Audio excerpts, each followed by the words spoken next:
शादी को कुछ ही समय हुआ था और आज कामवाली भी नहीं आई, इसलिए शीलू बर्तन धोने लगी। धोते धोते उसके हाथ से कांच का कप नीचे गिरकर टूट गया। कप टूटते ही वह डरने लगी कि उसकी सास अब जली कटी सुनाएगी। आवाज से सास दौड़ती आई और बोली, बेटी क्या हुआ? उसने रुआसी होकर बोला, माँ पता नहीं ध्यान रखते हुए भी कैसे मेरे हाथ से कप नीचे गिरकर फूट गया। सास बोली कि बेटी चिंता नहीं कर, कप ही तो फूटा है, तुम्हें चोट तो नहीं आई और भले इसके कितने ही टुकड़े हो गए हो पर मेरी बेटी के दिल के टुकड़े ना हो। मेरी बहू से महंगा क्या ये कप है, और हाँ तुझे अभी ये सब करने की क्या जरूरत, मेहंदी भी नहीं उतरी तेरे हाथों से। अभी तुम राज के साथ ज्यादा से ज्यादा वक्त बिताओ और एक दूसरे को समझो, तभी तो तुम दोनों की नींव मजबूत होगी। ज्योति इधर आना, अपनी भाभी का ख्याल रख, अभी इस घर में नहीं आई है। शीलू तुम मुझे अपनी माँ ही समझना, मुझे भी तुम्हारा दिल जीतना है, सास बनकर नहीं माँ बनकर। शब्द क्या मानो अमृत के घूंट थे। देखते देखते शीलू की आंखें छलछला गई। वह सास के पैरों में गिर गई और बोली कि मैंने एक माँ छोड़ी तो दूसरी नहीं मोह पाए, बल्कि आप मेरी माँ से भी ज्यादा ममता मेरे लिए रखती हो। यदि घर में कप टूट जाता तो माँ भी दो बात कहे बिना नहीं रहती। रात को शीलू की नींद ही उड़ गई, रह रहकर शाम की घटना याद आ रही थी। सास के बारे में उसकी जो सोच थी उससे विपरीत सास का व्यवहार पाया। उसका भी कसूर नहीं था ऐसा सोचना, क्योंकि उसने लोगों के मुंह से बुरी सास के बारे में ही सुना था और फिर वो अपने अतीत में खो गई। उसे याद आया कि कुछ साल पहले इकलौते भैया की शादी हुई थी।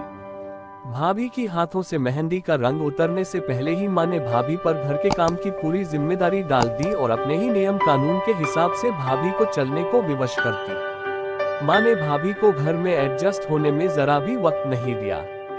भैया भाभी को बाहर ले जाते तो माँ का मुंह फूल जाता, वह बोलती कि हर समय भाभी को साथ ले जाने की कहो जरूरत है।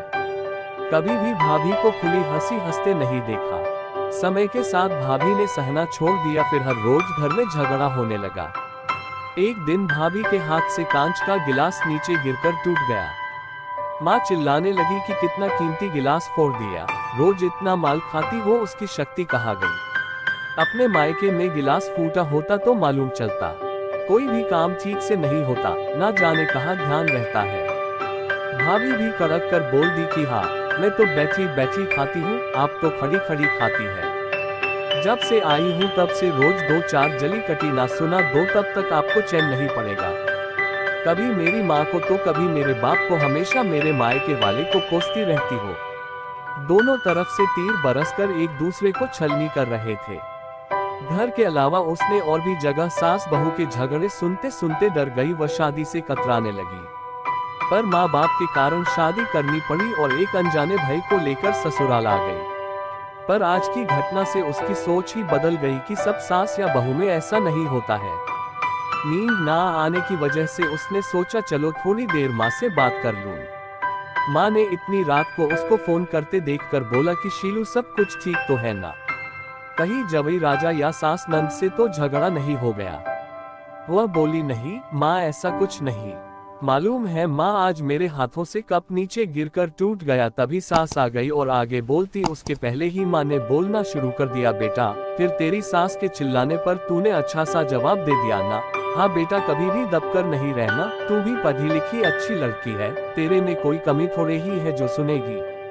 तभी बात को काटते हुए तेज आवाज में शीलू बोली कि माँ अब बस करो, मैं अपनी दूसरी माँ के खिलाफ कुछ नहीं सुन सकती। माँ सहम गई और बोली तू ये क्या बोल रही है? हाँ माँ आज मेरे हाथों से जब कप गिरा तो सासू माँ ने सारी बात बताकर अंत में बोली, अब तो आप समझ गई ना सारी बात। और हाँ सास ने सिर्फ बोलने के लिए नहीं बोला, वह वाकई में ज्योति की तरह मेरे से व्यवहार कर रही है। माँ एक बात कहूंगी, आप बुरा तो नहीं मानेगी? हाँ बोल बेटा।